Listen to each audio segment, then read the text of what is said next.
একবার জোরে জোরে বলুন আল্লাহু আকবার। সেই মহান রব কোরআনুল কারীমের ভিতরে ঘোষণা করলেন, বান্দা শুনে রাখো কোরআনকে কেন নাজিল করা হলো। তুমি যদি কোরআনের কাছে প্রশ্ন করো পৃথিবীর সমস্ত উত্তর কোনো ব্যর্থ হয়ে যাবে। তুমি যদি কোরআনের কাছে প্রশ্ন করো সঙ্গে সঙ্গেই কোরআন সঙ্গে আপনার উত্তর দিয়ে দেবে। একবার জোরে জোরে বলুন আল্লাহু আকবার। এই কোরআনটা কেন নাজিল করা হলো? আপনি যদি কোরআনের কাছে প্রশ্ন করি সুন্দরভাবে আল্লাহর কোরআন আল্লাহ রাব্বুল আলামিনের কোরআনটা প্রশ্নের উত্তর দিয়ে দিয়েছেন। আল্লাহ পাক বলেন আলিফ লাম রা কিতাবুন আনজালনাহু ইলাইকা লিতুখরিজান নাসা মিনায-যুলুমাতি ইলান নূর। চিৎকার করে বলুন আল্লাহু আকবার।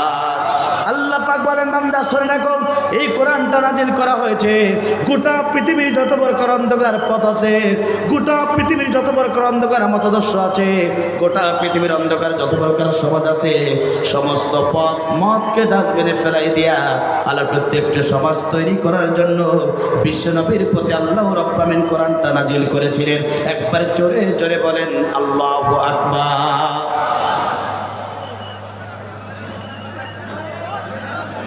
আমার বন্ধুরা লক্ষ্য করুন, সুতরাং কোরআনটা নাজিল হলো গোটা পৃথিবীর যত প্রকার অন্ধকার পথ এবং মত আছে সমস্ত অন্ধকার পথ এবং মতকে ডাস্টবিনে ফেলাই দিয়া এই কোরআনটা নাজিল হলো শান্তি দেওয়ার জন্য, আলোকিত পথ মুক্তির পথ আপনাকে আমার দেখানোর জন্য। কিন্তু আফসোস লাগে, দুঃখ লাগে আমার বন্ধুরা লক্ষ্য করুন, আপনার আমার নবী বিশ্ব নবী আখিরি জামানার নবী এই পৃথিবীতে আল্লাহ পাক রাসূলকে আল্লাহ তাআলা রাসূলকে এই পৃথিবীতে এমন একটা জামানায় আল্লাহ পাক তাআলা রাসূলকে প্রেরণ করেছিলেন যে সমাজে নারীর কোনো সতীত্বের গ্যারান্টি ছিল না, যে সমাজে নারীর কোনো সতীত্বের গ্যারান্টি ছিল না, জোরদার ছিল, মূল্যকতার ছিল। এমন একটা জাহেলিয়াতপূর্ণ সমাজে আল্লাহ রাসূলকে এই পৃথিবীতে আল্লাহ পাক প্রেরণ করেছিলেন। আমার বন্ধুরা বিশ্বনবীকে যখন প্রেরণ করলেন 1 থেকে 40 বছর পর্যন্ত আপনার আমার নবী বিশ্বনবী আখিরি জামানার নবী কোরআন বিহীন দাওয়াতি কাজ করলেন, পরিবর্তন আসলো না। আরামে জাহেলিয়াতপূর্ণ সমাজটাকে পরিবর্তন করতে পারলেন না। 40 বছর পরে আল্লাহ নবীর প্রতি আল্লাহ পাক কোরআন নাজিল করলেন। এবারে বিশ্বনবী আপনার আমার নবী আখিরি জামানার নবী এই কোরআন দিয়ে আত্মাত্রী দাওয়াতি কাজ শুরু করলেন। এই কোরআন দিয়ে যখনই দাওয়াতি কাজ শুরু করে দিলেন আমার বন্ধুরা ঝাঁকে ঝাঁকে মানুষেরা দিন ইসলাম কবুল করা শুরু হয়ে গেল। অশান্তিময় পৃথিবীকে শান্তি চলে আসলো। আয়ামে জাহেলিয়াতপূর্ণ সমাজটা পরিবর্তন হয়ে গেল। নারীর সতীত্বের গ্যারান্টি চলে আসলো। সুতরাং ইতিহাস প্রমাণ করে কোরআনবিহীন যদি দাওয়াতি কাজ করে ওই সমাজে সুখ আসে না, শান্তি আসে না, আলোকিত পথ আসে না। কিন্তু কোরআন যদি নাজিল হয়ে যায়, এই কোরআন দিয়ে যদি দাওয়াতি কাজ করা যায় গোটা পৃথিবীতে শান্তি এসে যায়। কথা বলুন ঠিক না বেঠিক? আপনার আমার নবী বিশ্ব নবী আখিরি জামানার নবী আমার বন্ধুরা 40টা বছর ধরে কোরআনবিহীন দাওয়াতি কাজ করেছিলেন, কোনো পরিবর্তন আনতে পারলেন না। কোরআন দিয়ে দাওয়াতি কাজ করলেন, অটোমেটিক শান্তি চলে আসলো। আমার বন্ধুরা 16টি বছর ধরে এদেশের মানুষেরা কোরআন দিয়ে দাওয়াতি কাজ করেছিল, জালেমরা ক্ষমতার মাঝখানে ছিল, যার কারণে পরিবর্তন হলো না। জালেমরা বিদায় হয়েছে, এখন কোরআনের তাফসীর শুনবে, আগামীতে কোরআনের তাফসীর মাহফিল হবে। বাংলার জমিনে কোরআন যদি পার্লামেন্টে চলে যেতে পারে অন্ধকার সমাজ পরিবর্তন হয়ে যাবে। কথা বলুন ঠিক না বেঠিক? আমার বন্ধুরা তাহলে লক্ষ্য করুন, বিশ্বনবী 40টা বছর ধরে কালে হত্যার কোরআনবিহীন দাওয়াতি কাজ করলেন, অন্ধকার সমাজ পরিবর্তন করতে পারলেন না। কোরআন দিয়ে দাওয়াতি কাজ হলো, অন্ধকার সমাজ পরিবর্তন হয়ে গেল। সিদ্ধান্ত আপনার, সিদ্ধান্ত আপনার, সিদ্ধান্ত আপনার। কত খালা দেখেছি, কত ফুপু দেখেছি, কত চাচা দেখেছি, বাংলার মুসলমান আর কোন খালা আর কোন ফুপু আর কোন চাচাকে দেখতে যায় না। বাংলার মুসলমান সিদ্ধান্ত নিয়েছে আগামীতে কোরআনের রাজ কায়েম করবে। সুতরাং আজকে সাতক্ষীরাবাসী, করোনাবাসী, তারাবাসী আপনাকে বলতে চাই যেমন 1 ইঞ্চি মারবো, 1 সেকেন্ডে যেমন বাঁচবো, আল্লাহর কোরআনের পক্ষে থাকবো কারা কারা দোয়া তারা আল্লাহকে রেখে দেয় তারা তারা।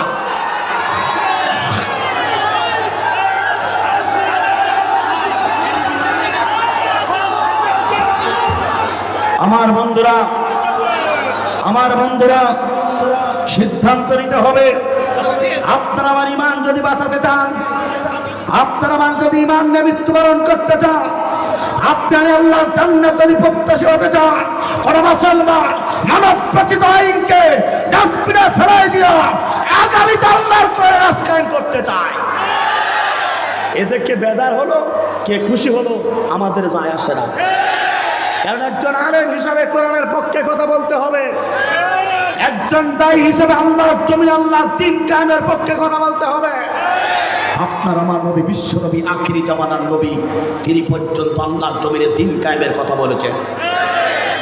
আপনার আমার নবী বিশ্ব নবী আখিরি জামানার নবী, মানুষের তৈরি করে বিধান দেওয়া মানুষদেরকে আল্লাহর দ্বীনের দিকে ডাকে নয়। আপনার আমার নবী বিশ্ব নবী আখিরি জামানার নবী, কোরআন দিয়ে মানুষদেরকে জান্নাতের পথে ডেকেছেন। আপনার আমার নবী বিশ্ব নবী আখিরি জামানার নবী, আল্লাহর কনস্টিটিউশন সংবিধান কোরআন দিয়ে মানুষদেরকে জাহান্নাম থেকে বাঁচানোর জন্য চেষ্টা করেছে। আমরা নবীর সামান্য একটু উম্মত হিসাবে, দায়ী হিসাবে আল্লাহর জমিনে আপনাদেরকে বাঁচানোর জন্য কোরআন দিয়ে কথা বলার দরকার আছে না নাই? জোরে বলেন আছে না নাই? আমার বন্ধুরা তাহলে লক্ষ্য করুন, এই কোরআন যদি প্রতিষ্ঠিত হয়ে যায়, অন্ধকার সমাজ সমাজটা দূরীভূত হয়ে যাবে, আলোকিত সমাজ তৈরি হয়ে যাবে।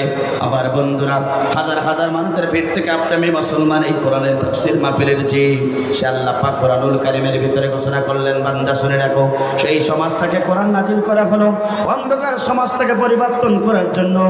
এবার আপনাকে আমাকে লক্ষ্য করে বলতে চাই, আমার বন্ধুরা, এই কোরআনের ময়দানে যারাই আসলেন, এই কোরআন তার জন্য সুপারিশ করে করে আল্লাহর জান্নাতে নিয়ে যাবে। একবার জোরে জোরে বলুন আল্লাহু আকবার। আর যখন আসবে আমার বলুন, যখন আসবেন আমাকে বলুন, আমি সব বলে দেবো। আমার বন্ধুরা লক্ষ্য করুন, বিশ্বনবী হাদিসের ভিতরে বলেছেন, ইকরাল কোরআন ফাইন্নাতি ইয়াউমাল কিয়ামাতি শাফিআন লিয়াসহাবিহি।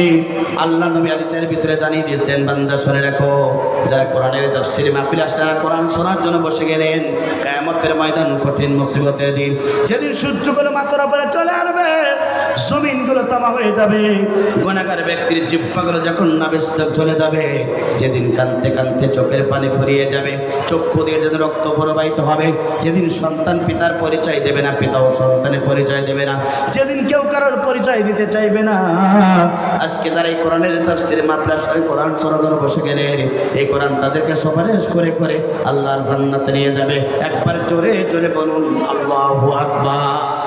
আমার বন্ধুরা, এই জন্য আপনাকে আমাকে সিদ্ধান্ত গ্রহণ করতে হবে, এই জীবনে বাঁচবো যতদিন আল্লাহর কোরআনের পক্ষে থাকবো ততদিন, এই জীবনে বাঁচবো যতদিন বিশ্বনবীর পক্ষে থাকবো ততদিন, এই জমিনে বাঁচবো যতদিন আমরা কোরআনের পক্ষে রাজকামের পক্ষে থাকবো ততদিন, এই জমিনে বাঁচবো যতদিন বিড়ালের মতন 500 বছর আমরা বেঁচে থাকতে চাই না, বাঘের মতন সিংহের মতন আমরা 1 ঘন্টা বেঁচে থাকতে চাই। কথা বলুন ঠিক না বেঠিক? বিড়ালের মতন 500 বছর বেঁচে থাকতে চাই না, সিংহের মতন আমরা 1 ঘন্টা বাঁচতে চাই। আমরা তো আমার বন্ধুরা, আমরা তো সেই জাতি যারা রক্ত দিয়েছে, জীবন দিয়েছে, বাতিলের কাছে মাথা নত করি নাই। মুসলমান এমন একটা রক্ত আমাদের প্রবাহিত আছে, এই মুসলমান বাতিলের কাছে, তাগুতের কাছে 1 সেকেন্ডের জন্য মাথা নত করতে পারে না। কথা বলুন ঠিক না বেঠিক? আমার বন্ধুরা, এই জন্যে আমি যে বিষয়ের উপর আজকে আলোচনা করতে চাই, আমরা আল্লাহর জান্নাত প্রত্যাশী, কেউ জাহান্নামে যেতে চাই না। কথা বলুন ঠিক না বেঠিক? আমার বন্ধুরা, আল্লাহর ভালোবাসা পাওয়ার দরকার আছে না নাই? আল্লাহর ভালোবাসা যারাই পাবে, মৃত্যুর পরে তারা আল্লাহর জান্নাতে পেয়ে যাবে।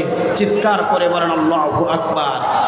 আর আল্লাহর ভালোবাসা যারা পাবে না, মৃত্যুর পরে তারা আল্লাহ জান্নাত কি পাবে? জোরে বলেন পাবে না। আমার বন্ধুরা, সেই বিষয়ে আলোচনা করতে চাই, যারা এই দুনিয়াতে 8টা গুণ যারা অর্জন করতে পারবে, আল্লাহর কোরআন বলে মৃত্যুর পরে আমি রব্বুল আমিন তাদের জন্য জান্নাতের ফেরদাউসের মেহমান করানো হবে। চিৎকার করে বলেন আল্লাহু আকবার। আমার বন্ধুরা, যারা এই দুনিয়াতে 8টা গুণ যারা অর্জন করতে পারবে, তাদেরকে জান্নাত দেবেন তিনি কে? জোরে বলেন তিনি কে? আমার বন্ধুরা লক্ষ্য করেন, তাহলে 1 নম্বর গুণ হলো, যারা এই দুনিয়াতে আল্লাহর জীবন ব্যবস্থা যারা প্রতিষ্ঠার জন্য আন্দোলন করবে, যারা এই দুনিয়াতে আল্লাহর কোরআনের রাজ কায়েমের জন্য যারা কাজ করতে পারবে, যারা এই দুনিয়াতে সমস্ত জীবন বিধানকে যারা ডাস্টবিনে ফেলাই দিয়া আল্লাহর জীবন ব্যবস্থাকে যারা এই জমিনে প্রতিষ্ঠার জন্য যারা আন্দোলন করতে পারবে, আল্লাহ পাক বলেন আমি রব্বুল আমিন তাদেরকে ভালোবাসবো। মৃত্যুর পরে তাদের জন্য জান্নাতের ফেরদাউসের মেহমান পর্যন্ত করানো হবে। একবার জোরে জোরে বলুন আল্লাহু আকবার। আপনার আমার নবী বিশ্ব নবী আখিরি জামানার নবী, তিনি পর্যন্ত এই সময় এই পৃথিবীতে কালেমার দাওয়াত দিয়েছিলেন, দিনের দাওয়াত দিয়েছিলেন, হকের দাওয়াত দিয়েছিলেন। জুলুম নির্যাতন স্বীকার করেছিলেন আপনার আমার নবী। রাসূলকে জুলুম করা হলো, নির্যাতন করা হলো, স্টিমরোলার চালানো হলো। তারপর আপনার আমার নবী বিশ্ব নবী আখিরি জামানার নবী কালেমার দাওয়াত থেকে 1 ইঞ্চি সরে দাঁড়ায় নাই। কথা বলুন ঠিক না বেঠিক? সে আল্লাহ পাক তার রাসূলকে এই পৃথিবীতে দায়িত্ব দিলেন। একটা দায়িত্ব হলো, এ নবী শুনে রাখো, তুমি যদি আমার ভালোবাসা চাও তাহলে আমার পক্ষ থেকে কনস্টিটিউশন যাবে, আমার পক্ষ থেকে সংবিধান যাবে। ও নবী রক্ষে রাখো, আমার পক্ষ থেকে জীবন ব্যবস্থা যাবে। সমস্ত জীবন ব্যবস্থাকে আল্লাহর জমিনে ডাস্টবিনে ফেলাই দিয়া আমার জীবন ব্যবস্থাকে আল্লাহর জমিনে প্রতিষ্ঠা করার জন্য এ নবী তোমাকে প্রেরণ করা হলো। একবার জোরে জোরে বলুন আল্লাহু আকবার। সে আল্লাহ পাক কুরআনুল কারীমের ভিতরে ঘোষণা করলেন হুয়াল্লাযী আরসালা রাসূলাহু বিল হুদা ওয়া দীনিল হক লিইয়ুযহিরাহু আলাদ-দীনি কুল্লিহি ওয়া লাহু কারিহাল মুশরিকুন। আল্লাহ পাক বলেন তিনি তো সেই সত্তা যিনি তার রাসূলকে সত্য জীবন ব্যবস্থা হিসাবে এই পৃথিবীতে প্রেরণ করেছেন। আল্লাহ রাসূলকে আল্লাহ রাব্বুল আমিন এই নবী তোমার দায়িত্ব এবং কর্তব্য হলো দুনিয়াতে যত মানব রচিত আইন আছে সমস্ত মানব রচিত আইনগুলোকে ডাস্টবিনে ফেলাই দিয়া আল্লাহর জমিনে আল্লাহর দ্বীন প্রতিষ্ঠা করার জন্য আপনাকে প্রেরণ করা হয়েছে। একবার জোরে জোরে বলুন আল্লাহু আকবার। জি অনুমতি না দেয় কেন কিসের জন্য? একই সমস্যা নাই, অনুমতি না দেয় এগুলো লা ইলাহা ওয়ালা ইলাহা সুবহানাল্লাহ আলহামদুলিল্লাহ লা ইলাহা ও সুবহানাল্লাহ আলহামদুলিল্লাহ লা ইলাহা ইল্লাল্লাহু মুহাম্মাদুর রাসূলুল্লাহ সাল্লাল্লাহু আলাইহি ওয়াসাল্লাম। তানভীর পিতা কবি পাওয়া গেছে, স্টেজে আছে, যোগাযোগ করে কর্তৃপক্ষের কাছে নিয়ে যাবেন। আমার বন্ধুরা যে কথা বলছিলাম, রাসূলকে এই পৃথিবীতে আল্লাহ পাক প্রেরণ করেছেন। দুনিয়ার যত জীবন ব্যবস্থা আছে সব কিছু ডাস্টবিনে ফেলাই দিয়া আল্লাহর জমিন আল্লাহর দ্বীন প্রতিষ্ঠা করার জন্য আল্লাহ রাসূলকে এই পৃথিবীতে প্রেরণ করেছেন। তিনি কে? জোরে বলেন তিনি কে? আপনার আমার নবী বিশ্ব নবী আখিরি জামানার নবী। এই পৃথিবীতে আল্লাহ পাক তার রাসূলকে প্রেরণ করেছেন মানব রচিত যত আইন ব্যবস্থা আছে সমস্ত জীবন ব্যবস্থাকে ডাস্টবিনে ফেলাই দেয়া আল্লাহর জমিনে আল্লাহর দ্বীন প্রতিষ্ঠা করার জন্য। প্রিয় সাতক্ষীরাবাসী, প্রিয় তালাবাসী, প্রিয় করোনাবাসী, প্রিয় পাটকেল খেলাবাসী, আপনাকে বলতে চাই নবীর উম্মত হিসাবে আপনাকে আমাকে মানব রচিত আইনকে ডাস্টবিনে ফেলাই দেয়া আল্লাহর জমিনে আল্লাহর দ্বীন প্রতিষ্ঠার আন্দোলন করার দরকার আছে না নাই?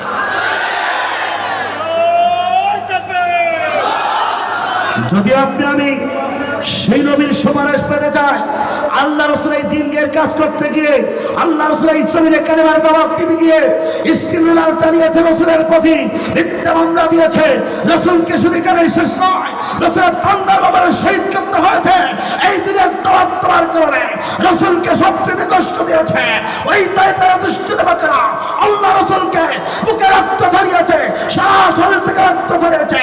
তারপরেও আপনার আমার নবী নবীদের সত্তা নবীর প্রতি আল্লাহ পাক নিজেই তো প্রেরণ করেন।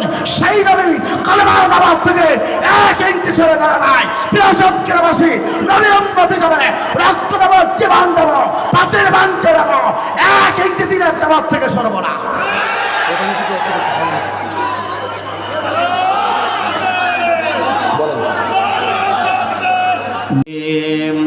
বিসমিল্লাহির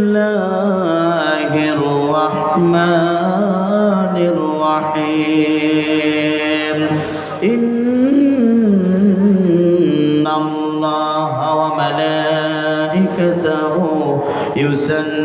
يصلون على النبي يا أيها الذين آمنوا صلوا عليه وسلموا تسليما সকলে জবান ছেড়ে আমরা দুরূদ ইব্রাহিমী পাঠ করি আল্লাহুম্মা সাল্লি আলা মুহাম্মাদিন ওয়া আলা আলি মুহাম্মাদ কামা সাল্লাইতা আলা ইব্রাহিম ওয়া আলা আলি ইব্রাহিম ইন্নাকা হামিদুম মাজিদ আল্লাহুম্মা বারিক আলা মুহাম্মাদিন ওয়া আলা আলি মুহাম্মাদ كما باركت على إبراهيم وعلى آل إبراهيم إنك حميد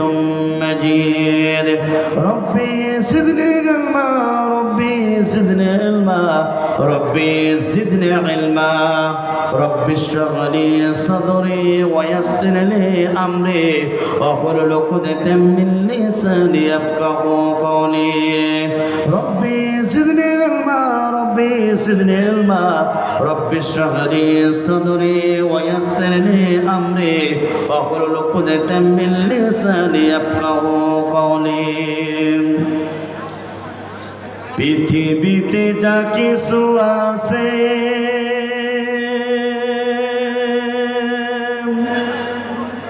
সবই তোমার দান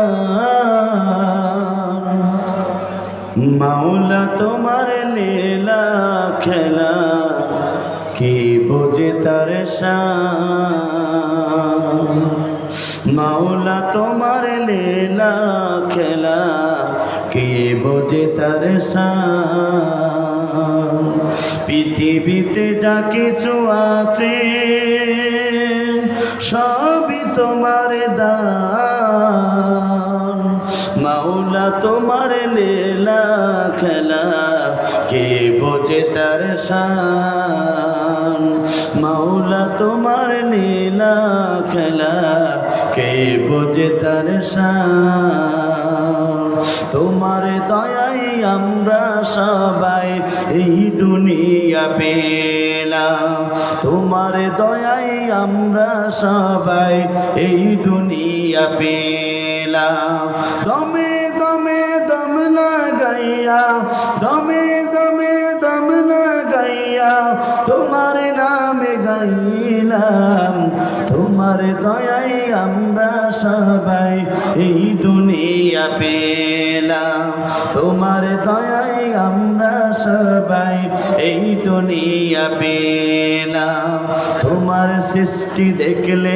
মনে হয় এক রশিতে বান্দা যেদিকে যাই শুনি শুধু হু আল্লাহ হু আল্লাহ কথা বলুন ঠিক না ঠিক তোমার সৃষ্টি দেখলে মনে হয় এক রশিতে বান্দা যেদিকে যাই শুনি শুধু হু আল্লাহ হু আল্লাহ সেই প্রভুর কাছে আমার সেই প্রভুর কাছে আমার প্রাণটা সঁপে দিলাম তোমার দয়ায় আমরা সবাই এই দুনিয়া পেলাম তোমার দয়ায় আমরা সবাই এই দুনিয়া পেলাম দমে দমে দম না গাইয়া দমে দমে দম না গাইয়া তোমার নামে গাইলাম তোমার দয়ায় আমরা সবাই এই দুনিয়া পেলাম তোমার দয়ায় আমরা সবাই এই দুনিয়া পেলাম তোমায় সিজদা তামাম সৃষ্টি সকাল দুপুর সন্ধ্যা আমি অধম তারি আদলে হয়ে গেলাম বান্দা কথা বলুন ঠিক না বেটে তোমার সিজদা তামাম সৃষ্টি সকাল দুপুর সন্ধ্যা আমি অধম তারি আদলে হয়ে গেলাম বান্দা হৃদয় মাঝে আমরা প্রভু হৃদয় মাঝে আমরা প্রভু তোমার পরম চাইলাম, তোমার দয়ায় আমরা সবাই এই দুনিয়া পেলাম, তোমার দয়ায় আমরা সবাই এই দুনিয়া পেলাম। দমে দমে দম না গাইয়া, দমে দমে দম না গাইয়া তোমার নামে গাইলাম, তোমার দয়ায় আমরা সবাই এই দুনিয়া পেলাম, তোমার দয়ায় আমরা সবাই এই দুনিয়া পেলাম। চিৎকার করে বলেন মারহাবা। এরকম করি লা ইলাহা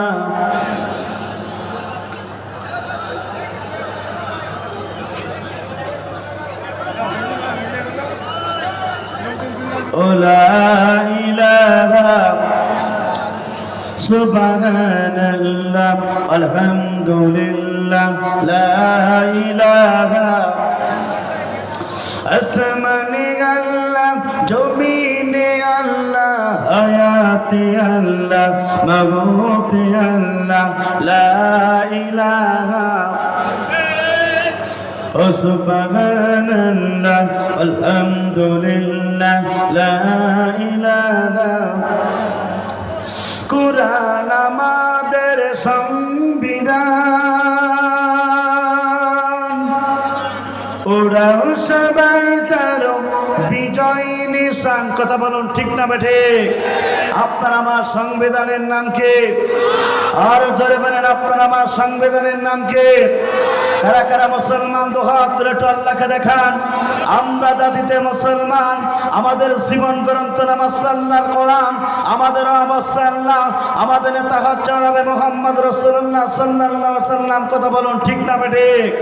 আমাদের অবস্থা আল্লাহ, আমাদের নেতা হচ্ছে নবী মুহাম্মদ রাসূলুল্লাহ সাল্লাল্লাহু আলাইহি ওয়াসাল্লাম। আর মুসলমানদের জীবন গ্রন্থ নাম আল্লাহর কোরআন। কথা বলুন ঠিক না বেঠে? কিছুদিন আগে আমরা দেখতে পেরেছিলাম ফ্রান্সের সরকারের প্রধানমন্ত্রী ম্যাক্রো বিশ্বনবীকে নিয়ে কটূক্তি করেছিল। বাংলাদেশের তৌহিদি জনতারা টেকনাফ থেকে তেঁতুলিয়া, রূপসা থেকে পাথুরিয়া, সুন্দরবন থেকে বান্দরবন প্রত্যেকটা ইঞ্চির মুসলমানেরা মাথায় কাপড়ের কাপড় বেঁধে গোটা পৃথিবীতে বিশ্বনবীর পক্ষে স্লোগান দিয়েছিল, আমরা সেই নবীর উম্মত। কথা বলুন ঠিক না বেঠে?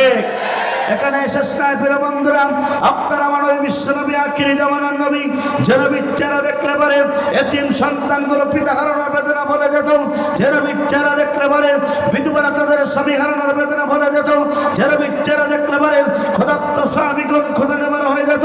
সেই নবী যখন এই জমিনে কালেমার দাওয়াত দিয়েছিল, ইসলামের দাওয়াত দিয়েছিল, জাতির লোকদেরকে জাহান্নাম থেকে বাঁচিয়ে আল্লাহর জান্নাতের পথের ঠিকানা ব্যবস্থা গ্রহণ করেছিল, ওই আবু জাহেল সরকার মিথ্যা মামলা খেয়ে আপনার আমার নবী বিশ্বনবী আখিরি জামানার নবী দীর্ঘ 29 মাস কারাবরণ করেছিল।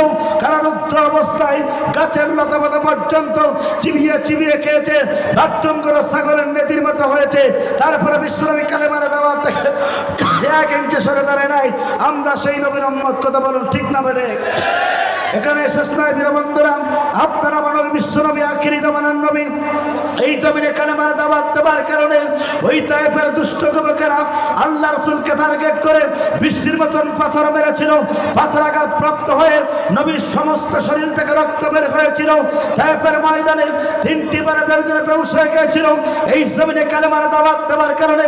উহুদের ময়দানে বিশ্বনবীর মাথার হেলমেট পরেছিল, দান্দার মাবরে শহীদ করতে হয়েছিল এই জমিনে কালেমার দাওয়াত দেওয়ার কারণে। মাতৃভূমি ছেড়েছিল, পিতৃভূমি ছেড়েছিল, তারপরে বিশ্বনবী কালেমার দাওয়াত থেকে 1 ইঞ্চি সরে দাঁড়ায় নাই। আমরা সেই নবীর উম্মত। কথা বলুন ঠিক না বেঠে? এখানে শেষ না প্রিয় বন্ধুরা, নবীর প্রিয় সোনার সাহাবীগণ পর্যন্ত তারা এই জমিনে কালেমার দাওয়াত দেওয়ার কারণে, ইসলামের দাওয়াত দেওয়ার কারণে জাতির লোকদেরকে জাহান্নাম থেকে বাঁচিয়ে আল্লাহর জান্নাতের পথের ঠিকানা ব্যবস্থা গ্রহণ করার কারণে ওই স্বৈরাচারা নবীর প্রিয় সোনার সাহাবীদের মতন করে তারা হাত দিয়েছেন, চোখ দিয়েছেন, কান দিয়েছেন, অর্থাৎ বুকে রক্ত ঢেলে এই জমিনকে সিক্ত করেছে।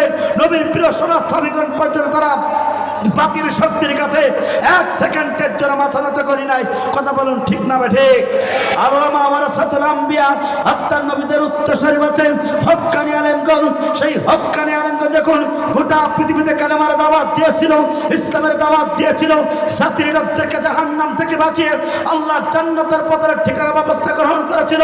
যুগে যুগে যারা ইসলাম বিরোধী, কোরআন বিরোধী, অর্থাৎ জালিম ছিল, ওই জালিমরা মিথ্যা মামলা দিয়ে অসংখ্য আলেমকে ফাঁসের কাস্টাতে ধরিয়েছে, অসংখ্য আলেমকে হাসতে হাসতে বিদায় গ্রহণ করতে হয়েছে। তারপরে একজন হক্কানি আলেম বাতিল শক্তির কাছে এক সেকেন্ডের জন্য মাথা নত করে নাই। আফসোসটাকে দুঃখ লাগা প্রিয় বান্ধব লক্ষ্য করুন, যিনি গোটা পৃথিবীতে 50টা বছর ধরে কোরআনের তাফসীর করেছিল, কাবা ঘরে 3 দিনের থেকে পড়ার সুযোগ পেয়েছিল, 2 রাকাত নামাজ পড়ার সুযোগ পেয়েছিল, যার কণ্ঠে কোরআনের তাফসীর শুনে হাজার হাজার ইহুদি নাস্তিকরা কালেমা পড়ে মুসলমান হয়ে গিয়েছিল, যার জন্য গোটা পৃথিবীর মুসলমান কাঁদে, যার জন্য এই বাংলাদেশের অসংখ্য মূর্খ পর্যন্ত চাই নামাজে পাঠা পাঠা কাঁদে, যার জন্য এই বাংলাদেশের তরুণ প্রজন্মরা বুকে রক্ত দেয়, জমিনকে সিক্ত করেছে। কোরআনের বাকি আল্লামা সাঈদী পর্যন্ত ওই জালিম ছায়ের কাছে মাথা নত করে নাই। কথা বলুন ঠিক না ওঠে?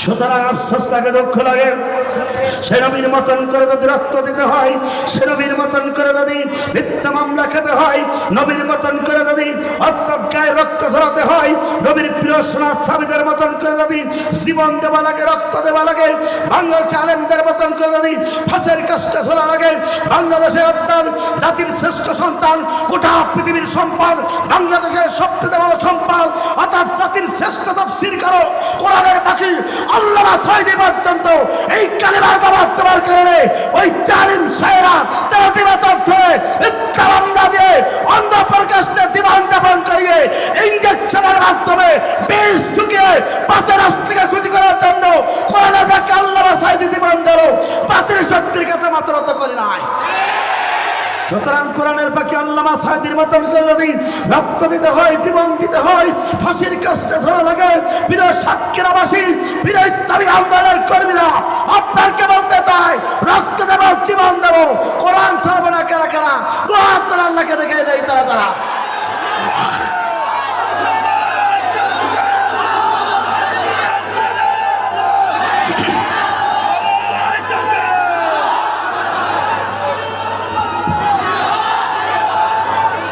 বিধান ওড়াও সবাই তার বিজয় নিশান, নেতা আমাদের রাসূলুল্লাহ, লা ইলাহা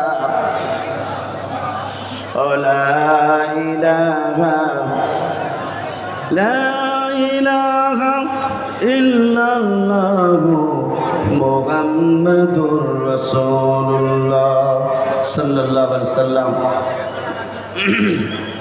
আলহামদুলিল্লাহ, বাংলাদেশের দক্ষিণ পশ্চিম অঞ্চলের ঐতিহ্যবাহী বিভাগ খুলনা বিভাগের ঐতিহ্যবাহী ইসলামী আন্দোলন এক উর্বর পটভূমি, সুন্দরবন কলগাছি জেলা রক্ত স্নাতক এক উর্বর পটভূমি, সাতক্ষীরা জেলার ঐতিহ্যবাহী পাঁচপাড়া দারুল কোরআন হাফিজা মাদ্রাসার উদ্যোগে আজকের এই 23তম 2 দিনব্যাপী তাফসীর কোরআন মাহফিলের সমাপনী দিনের মুজ্জাজ মুহতারাম সাহেবে সদর সম্মানিত সভাপতি, বয়বৃদ্ধ জ্ঞানবৃদ্ধ ব্যক্তিত্ব, আমার অত্যন্ত শ্রদ্ধেয় বড় ভাই, যার ভালোবাসা আমি শিখত, বিশ্ব ব্যবসায়ী ও সমাজসেবক এবং সভাপতি পাঁচপাড়া দারুল কোরআন হাফিজা মাদ্রাসার জনাব মোহাম্মদ আসাদুজ্জামান আসাদ সাহেব আতানুল্লাহ ফি হায়াতে। আমরা দোয়া করি আল্লাহ পাক তার গোলামকে ইসলামের জন্য, কোরআনের জন্য কবুল করুক। চিৎকার করে বলুন আল্লাহুম্মা আমিন। আজকের এই তাফসীর কোরআন মাহফিলের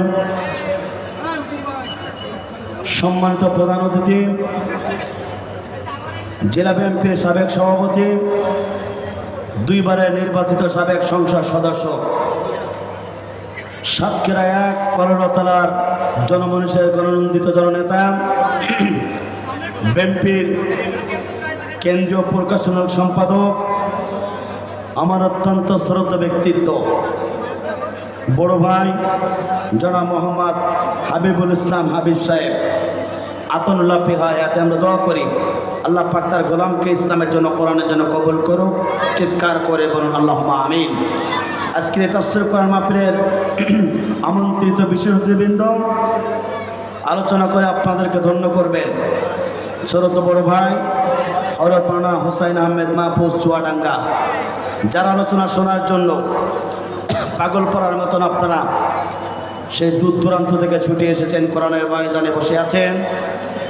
বাংলাদেশের বক্তৃতা জগতে এক উজ্জ্বল ধ্রুবতারা, বাংলাদেশের বক্তৃতা জগতে উজ্জ্বল যথেষ্ট, বাংলাদেশের জাকির নায়েক খ্যাত আলোচক, বাংলাদেশের মুসলিম আলেমে দ্বীন, তরুণ প্রজন্মের অন্যতম অহংকার, আমার অত্যন্ত শ্রদ্ধেয় বড় ভাই হযরত মাওলানা মুফতি আমির হামজা কুষ্টিয়া আতনুল্লাহ ফি হায়াতে আমরা দোয়া করি আল্লাহ পাক জাতির ক্লান্তিক অবস্থায় যেন মেহমানকে সুস্থ রেখে জাতির ক্লান্তিক অবস্থায় যেন জ্ঞান গর্ব আলোচনা করতে পারে সেই তৌফিক দান করুক। চিৎকার করে বলুন আল্লাহুম্মা আমিন। যার মাধ্যমে এখানে এসেছি শ্রদ্ধেয় বড় ভাই, এলাকার কৃতি সন্তান আমার বাবুল আক্তার ভাই, আল্লাহ পাক তাকে ইসলামের জন্য, কোরআনের জন্য কবুল করুক। চিৎকার করে বলুন আল্লাহুম্মা আমিন। স্টেজে বসত হযরত উলামায়ে কেরাম, বিশিষ্ট ব্যক্তিবর্গ, সামনে বসত মুরব্বী কেরাম, যুবক ভাইরা, ছোট্ট ছোট বাচ্চারা, পর্দার আমার শিক্ষিত মা বোনেরা, জাতির বিবেক সাংবাদিক বৃন্দ, বাংলাদেশ সরকারের প্রশাসনের ইন্টেলিজেন্স ব্রাঞ্চের সদস্যবৃন্দ, প্রিয় মিডিয়ার কর্মী ভাইরা, সকলকে জানাচ্ছি হৃদয় নিয়ে আন্তরিক সালাম। আসসালামু আলাইকুম ওয়া রাহমাতুল্লাহি ওয়া বারাকাতুহু। সে মহান রবের দরবারে দিল খোলা শুকর আদায় করি, যিনি আপনাকে আমাকে সালাতুল ইশার নামাজ বা মহাগ্রন্থ আল কোরআনের কেমে আলোচনা শোনার জন্য আসমানের নিচে জমিনের ওপর একখণ্ড জায়গায় বসে যে মরিব আপনাকে আমাকে করুণা করে, মায়া করে, দয়া করে এই জান্নাতের প্যান্ডেলে বসার সুযোগ দান করেছেন, সে মহান রবের দরবারে দিল খোলা শুকর আদায় করি। চিৎকার করে বলেন আলহামদুলিল্লাহ। আরো জোরে বলেন আলহামদুলিল্লাহ। দুরূদ এবং সালাম যাপন করে বিশ্বমানবতার একমাত্র দ্বিচারী, বিশ্ববানাদিদেবীর আপনার আমার নবী নবীদের সাবধান যে নবী গোটা কারারুদ্ধ অবস্থায় গাছের লতা পর্যন্ত চিবিয়ে চিবিয়ে খেয়েছে, বাথরুমগুলো ছাগলের নদীর মতো হয়েছে, তারপরে বিশ্বনবী কালেমার দাওয়াত থেকে 1 ইঞ্চি সরে দাঁড়ায় নাই। আজকের এই তাফসীর মাহফিল থেকে সে নবীর প্রতি দুরূদ আর সালাম সবাই বলি সাল্লাল্লাহু আলাইহি ওয়াসাল্লাম। মাগফিরাত কামনা করে সেসব ভাইদের জন্য যাদের জীবনটা ইসলামের জন্য দিয়েছেন, কোরআনের জন্য দিয়ে গোটা পৃথিবীতে যাদের নামগুলো স্বর্ণকে লেখা হয়েছে, জান্নাতের সর্বস্থানে তাদের মর্যাদা দান করুক। চিৎকার করে বলেন আল্লাহুম্মা আমিন। প্রিয় উপস্থিতি, আজকে আমরা এই কোরআনের ময়দানে আসতে পেরে খুশি না বেজার? জোরে বলেন খুশি না বেজার? আমার বন্ধুরা, আমার বাবুল ভাইকে ধন্যবাদ না দিয়ে আসলে আলোচনা শুরু করলে আমি নিজেকে ছোট মনে হবে। তিনি যে এত বড় গাছ সপারগুলো আটার মতন আমার সাথে লেগেছিলেন, যেখানে যেতে বলেছি সেখানে গিয়েছেন, বিনিময়ে একটা ডেট চাই। এই সাতক্ষীরার বুকে আমার বন্ধুরা মুফতি আমির হামজা গত 24শে অক্টোবর 25শে অক্টোবর তারা কলোরার একটি তালার ফুটবল মাঠে, অর্থাৎ কলোরার ফুটবল মাঠে তিনি তাফসীর মাহফিল ছিলেন, কিন্তু ভালোভাবে একটু আলোচনা করতে পারি নাই বৃষ্টির কারণে। তারপরেও আবার এসেছিলেন, কিন্তু সময়ের অভাবে করতে পারি নাই। আমার বাবুল ভাই আমাকে ধরে খুব কষ্ট করে একটা ডেট ছিল আপনার চট্টগ্রামে, সেখান থেকে মাইনাস করে এখানে ডেটটা দিয়েছি প্রিয় সাতক্ষীরাবাসীর জন্য একটি উপহার। কথা বলুন ঠিক না বেঠিক? আমার বন্ধুরা, সুতরাং আপনারা ব্যস্ত হবেন না, ধীরে সুস্থে বসুন। গতকালকে আমির হামজার প্রোগ্রাম ছিল চট্টগ্রাম জেলার সন্দ্বীপ থানায়, অনেক দূরে, সেখান থেকে ঢাকার ফ্লাইট, সেখান থেকে যশোর, এরপরে জানেন প্রতিদিন লাগাতার প্রোগ্রাম করার কারণে শারীরিকভাবে অসুস্থ। উনি প্রায় আমার বন্ধুরা কেশবপুর পার হয়ে গেছেন, মোটামুটি ঘণ্টাখানের ভিতরে আমাদের মঞ্চে চলে আসবেন। এজন্য আপনারা খুশি না বেজার? জোরে বলেন খুশি না বাজা? আমার বন্ধুরা, প্রাণ খোলা আলোচনা আপনাদের জন্য উনি গুছিয়ে নিয়ে আসতেছেন। আমার সাথে কথা হয়েছে প্রিয় সাতক্ষীরাবাসী, আজকে নতুন আলোকে আদ্দিন যে আলোচনা করেছে, আদ্দিন ফাউন্ডেশনের উদ্যোগে তাফসীর মাহফিলে দ্বিতীয় দিন যে আলোচনা করেছে, তার চেয়েও অত্যন্ত জ্ঞান আলোচনা আজকে সাতক্ষীরাবাসীর জন্য মুফতি আমির হামজা উপহার দেবে। এই জন্য আপনার নামাজ পড়ার জন্য কাবার চত্বরকে 2 রাকাত নামাজের জন্য তিনি নিয়াত করে ফেললেন, উঁচু করলেন, নিয়াত পেরে 2 রাকাত নামাজের জন্য তিনি দাঁড়িয়ে গেলেন। আমার বন্ধুরা লক্ষ্য করুন, আপনার আমার নবী বিশ্ব নবী যখনই কাবার চত্বরে দাঁড়িয়ে গেলেন, সঙ্গে সঙ্গে আমার বন্ধুরা কাবার চত্বরে আবু জাহল উতবা সাইবারা তারা মিটিং করতেছিলেন। 7 জন কাফের তারা চিন্তা করতেছিলেন আমাদের সবচেয়ে বড় শত্রু হচ্ছে আব্দুল্লাহর বেটা মুহাম্মদ। সুতরাং আব্দুল্লাহর বেটা মুহাম্মদকে যদি বিদায় গ্রহণ করানো যায় তাহলে আমাদের কোনো শত্রু থাকবে না। এই সমাজে আমরা যা বলবো এই সমাজের মানুষরা সেটাই মানতে বাধ্য হয়ে যাবে। আপনার আমার নবী বিশ্ব নবী আখেরি জামানার নবী, তিনি যখন এই কথা আবু জাহল উতবা সাইবারা যখন এই চিন্তা করলেন, সঙ্গে সঙ্গে আমার বন্ধুরা আবু জাহল গোলমইটা করে হাতটা উঁচু করে বলল, কে আছে, কোন কাফের আছে? আব্দুল্লাহর বেটা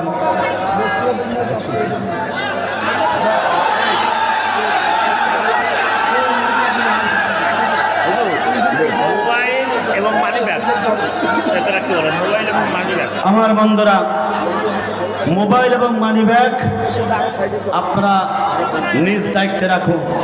কারণ বড় তাফসীর মাহফিলে অনেকে আছে ওয়াজ শুনতে, আবার অনেকে আছে মোবাইল ক্রয় করতে।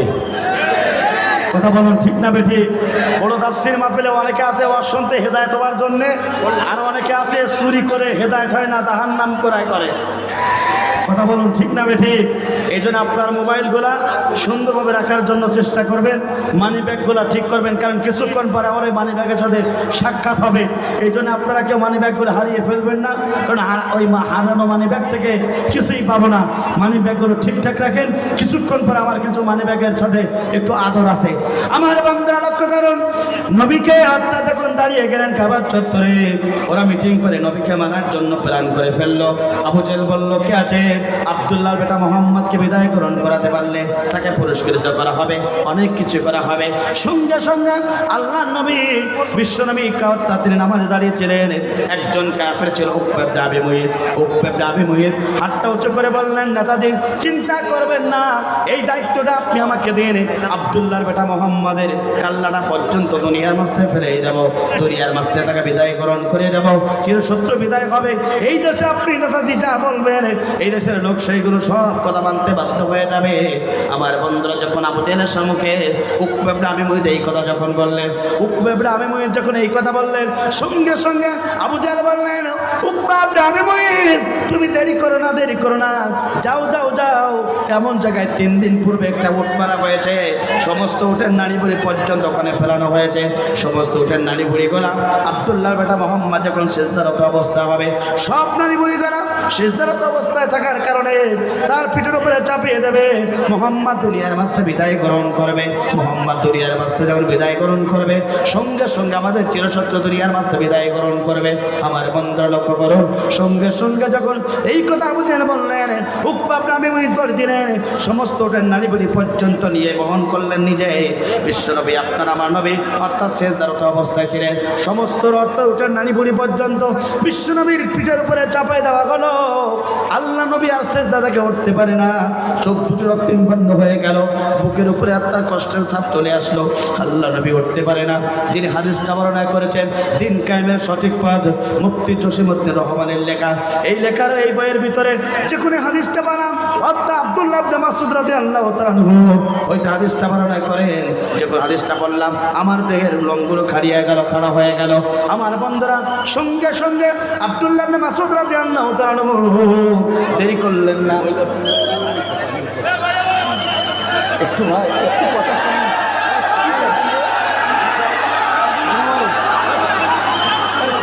প্লিজ। আপনাদেরকে বলবো আমির হামজা কিন্তু আমার সেই খুব রাগে। আপনারা একটু বসেন, কোরআনের মঞ্চ, আমাকে বলেন লিখে দেন, আমি নিজেই বলতেছি, এই জন্য একটু বসেন।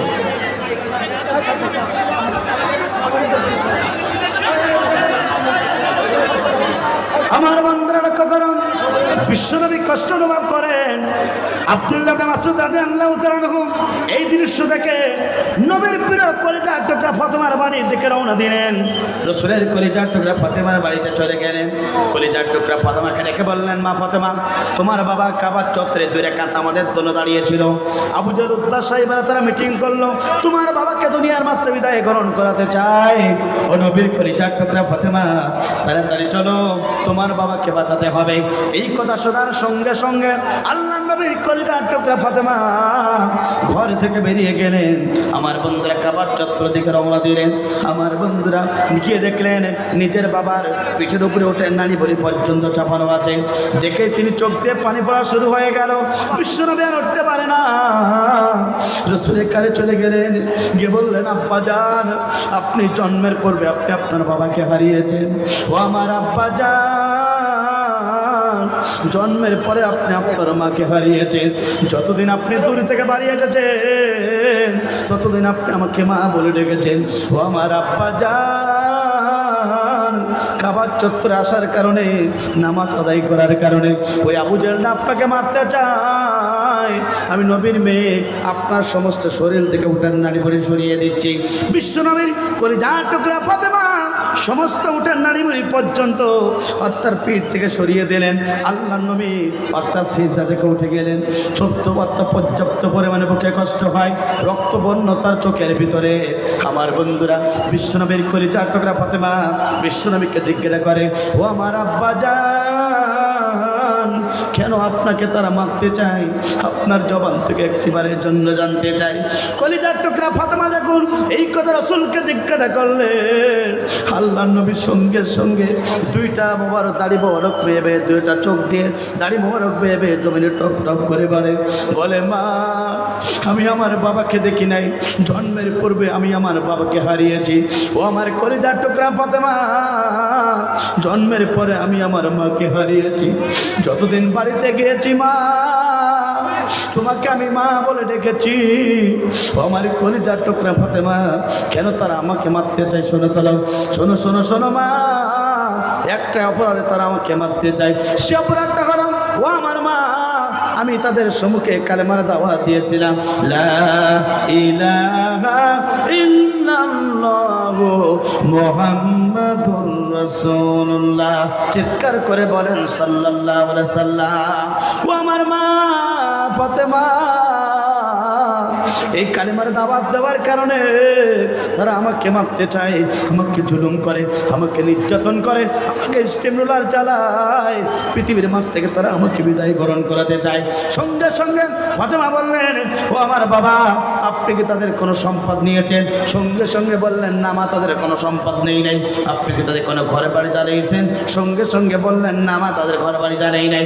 আমার বান্দিরা সঙ্গে সঙ্গে ফাতেমা করলেন, মা ফাতেমা, আমার বুকটা শুকিয়ে যায়, তুমি আমার জন্য একটু পানির ব্যবস্থা গ্রহণ করো। সঙ্গে সঙ্গে নবীর কলিজার টুকরা ফাতেমা চলে গেলেন। আদা মসজিদে নবীর পাশে একটা আঙ্গুর বাগান ছিল।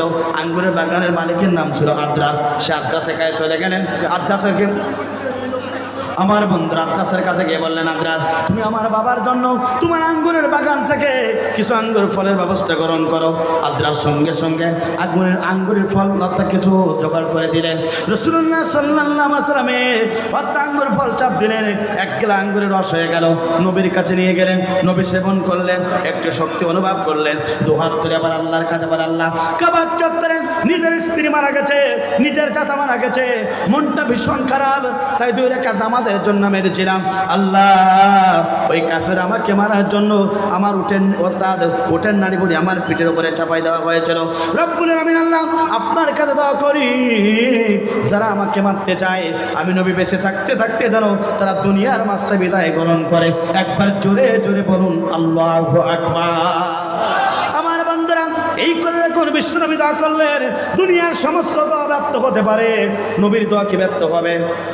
জোরে বলেন হবে না? কবুল হয়ে গেল। 7 জন কাফেরের কর্ণকহরের ভিতরে সমস্ত আওয়াজ চলে গেল, সমস্ত শব্দ চলে গেল। 7 জন কাফের টেনশনে পড়ে গেল। আমার বন্ধুরা, আব্দুল্লাহর বেটা মোহাম্মদ দোয়া করেছে 100% আমরা ধ্বংস হতে হবে। পরের বছরে বদরের প্রান্তে যুদ্ধ হলো। রাসূলের ছোট 2 জন সাহাবী মুআজ এবং মাঝের কাছে ওই আবু জেলের গুষ্টা সুদ্ধা জাহান্নামে চলে গেল। একবার জোরে জোরে বলেন আল্লাহু আকবার। আমার বন্ধুরা, নবী কালিমার দাওয়াত দিলেন, আবু জেল সহ্য করতে পারলেন না, নবী দোয়া করলেন, তারা ধ্বংস হয়ে গেল, জাহান্নামী হয়ে গেল। আমার বন্ধুরা, কোরআনের পাখি আল্লামা সাঈদী বলেছিল, তোমরা যদি আমাকে 13টি বছর ধরে মিথ্যা মামলা দেওয়ার পরে যদি পৃথিবীর মাঝ থেকে অন্যায়ভাবে বিদায় গ্রহণ করো, আমি সাঈদী দোয়া করলাম 1 বছর ক্ষমতার মাঝখানে থাকতে পারবে না। আল্লাহ নবী দোয়া করলেন, আমার বন্ধুরা আল্লাহ পাক কবুল করলেন। আবু জেল ধ্বংস হয়ে গেল। আর ফিরাউনের লেডি, ফিরাউনের কোন লেডি পর্যন্ত কোরআনের পাকে আল্লামা সাঈদী দোয়া করেছিল, ওই লেডি অর্থাৎ ফিরাউনের বাচ্চা বাংলার জমিন থেকে পালাতে বাধ্য হয়ে গেল। কথা বলুন ঠিক না বেঠিক? না ঠিক না বেঠিক? বাংলার মুসলমান করে আল্লাহ নাফরমান, বিপদে যখন পড়ে ফেলাই চোখের পানি। আল্লাহ কয় তোরা যে কত চিটিং বাস্তব আমরা জানি।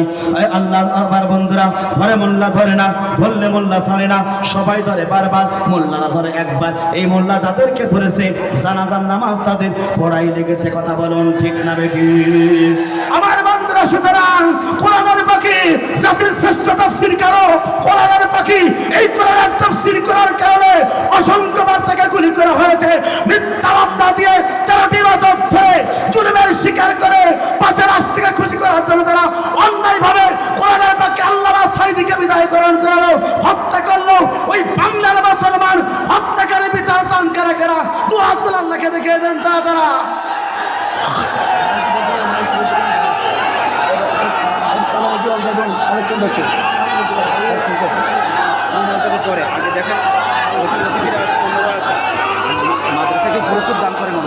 আমার বন্ধুরা, কথা স্পষ্ট।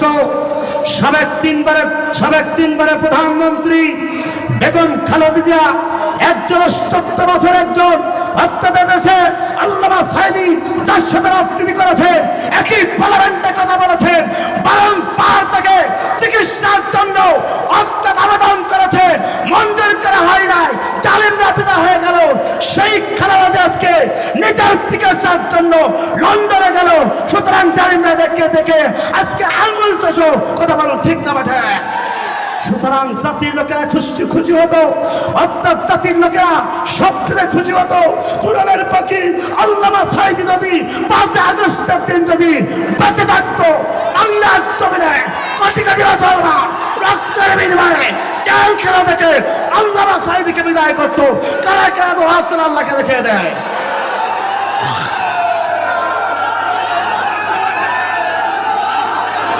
আমার বন্ধুরা, সিদ্ধান্ত আপনাকে নিতে হবে। এই দুনিয়ার কোনো আমরা প্রধানমন্ত্রী হতে চাই না, আমরা রাষ্ট্রপতি হতে চাই না, আমরা বিক্রি করতে চাই না, আমরা মুসলমানের দাবি হল বাংলার জমিনে পার্লামেন্ট চলবে কোরআন দিয়ে। কথা বলেন ঠিক না বেঠে? মুসলমান হিসাবে বেঈমান হিসাবে মৃত্যুবরণ করতে চাই না। মুসলমান হিসাবে নবীর উত্তরসূরি হিসাবে নবীর উম্মত হিসাবে আল্লাহর জমিনে কোরআন চলবে। কথা বলুন ঠিক না বেঠে? সুতরাং বলতে চাই আমরা জাতিতে মুসলমান, জীবন গ্রন্থ আছে আমাদের কোরআন, আমাদের অবশ্যই আল্লাহ এই জীবন দিয়েছে আল্লাহ, আমাদের মিত্র মালিক আল্লাহ। আসমান থেকে মিত্র ভাইসাল্লাহ হয়, জমিন থেকে হয় না। যতদিন বাঁচবো আল্লাহর কোরআনের পক্ষে থাকবো। কথা বলুন ঠিক না বেঠিক? আমার বন্ধুরা, সুতরাং বিশ্বনবী এই দিনের দাওয়াত দিতে কষ্ট করেছেন। আপনাকে আমাকেও দিনের পথে চলার দরকার আছে না নাই? জোরে বলেন আছে না নাই? 1 নম্বর দিন প্রতিষ্ঠার আন্দোলনে সম্পৃক্ত হবে যারা, আল্লাহ পাক তাদেরকে ভালোবাসবেন, জান্নাত দেবেন তিনি কে? 2 নম্বর হচ্ছে যারা মুমিন হতে পারবে তাদের জন্য জান্নাত বরাদ্দ করবেন তিনি কে? কোরআন শরীফের 5টা আয়াত ছিল, সমারোহে বলতে পারলাম না। 3 নম্বর হচ্ছে যারা এই জমিনে আল্লাহর জন্য ব্যবসা করবে, আল্লাহ পাক বলেন তাদের জন্য আমরা জান্নাত বরাদ্দ করব। চিৎকার করে বলেন আল্লাহু আকবার। বাকি থাকলো কয়টা? জোরে বলেন কয়টা? আজকে শেষ পর্যন্ত বলতে পারবো না। চলতি মাসের 22 তারিখে কুমিরা বাজার সংলগ্ন একটি তাফসির মাহফিলে গোলাম রাব্বানী এবং আমি সেখানে তাফসির করব। ইনশাআল্লাহ 5টি পয়েন্ট শেষ করার জন্য চেষ্টা করব। আমার বন্ধুরা, আজকের এই তাফসির মাহফিল হচ্ছে পাঁচপোতা দারুল কোরআন হাফিজিয়া মাদ্রাসা। ইসরাফিল আলাইহিস সালাতু ওয়াস সালাম সিংহায় ফুটকার দেবে, পৃথিবীর সব কিছু লণ্ডভণ্ড হয়ে যাবে। দুইটা জিনিস অবশ্য থাকবে, একটা হচ্ছে আল্লাহর ঘর মসজিদ, দ্বিতীয়টা হচ্ছে রসুলের ঘর মাদ্রাসা। কথা বলুন ঠিক না বেঠিক? আমার বন্ধুরা, অনেকের বাবা চলে গেছেন, অনেকের মা চলে গেছেন, পিতামাতা যদি বেঁচে থাকতেন